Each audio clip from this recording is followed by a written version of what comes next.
Buonasera da Leandro Maggi, Rovigo in diretta. Biodesign Foundation, l'organizzazione no profit che si occupa di promuovere il rapporto tra uomo, tecnologia, produzione e ambiente, si è presentata all'amministrazione di Porto Tolle e ai presidenti delle 14 cooperative di pesca. L'occasione è stata la presentazione del progetto Vox Mari, Voce del Mare, dove la fondazione raccoglie i rifiuti della pesca, reti ed altri materiali in contenitori posti vicino ai porti e ai mercati ittici. I pescatori consegnano quindi reti ed altri materiali che vengono poi pesati ed elaborati dal personale della fondazione. Biodesign Foundation acquista gli scarti dai pescatori in modo che non vengano smaltiti in mare per evitare il costo su rifiuti speciali. Dall'aprile del 2021 sono già stati raccolti 130.000 kg di rifiuti provenienti dalla pesca, soprattutto reti ed altro materiale.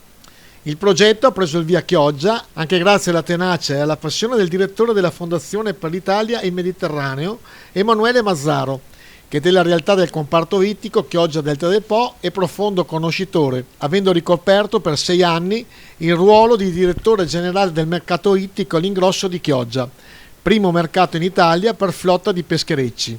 Emanuele Mazzaro dal luglio 2022 svolge l'incarico di direttore per l'Italia ed il Mediterraneo della Biodesign Foundation ed è presidente della relativa associazione italiana.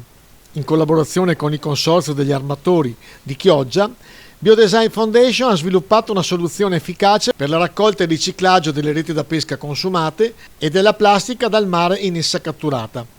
Il presidente della fondazione, Roberto Guerini, presente nella sala consigliare del comune di Porto Tolle, ha spiegato il focus del suo lavoro: dare vita alla visione di Luigi Colani di realizzare un mondo industriale più etico e sostenibile.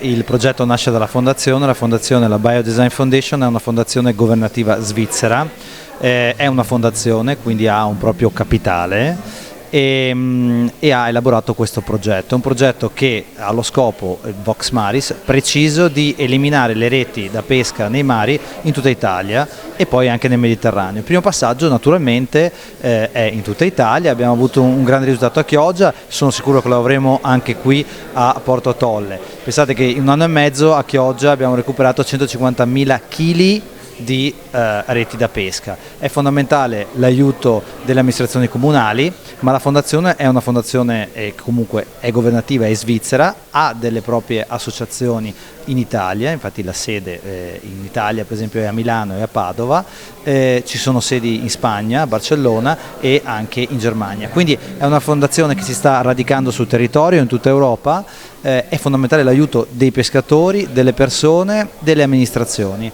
e noi su questo ci contiamo molto.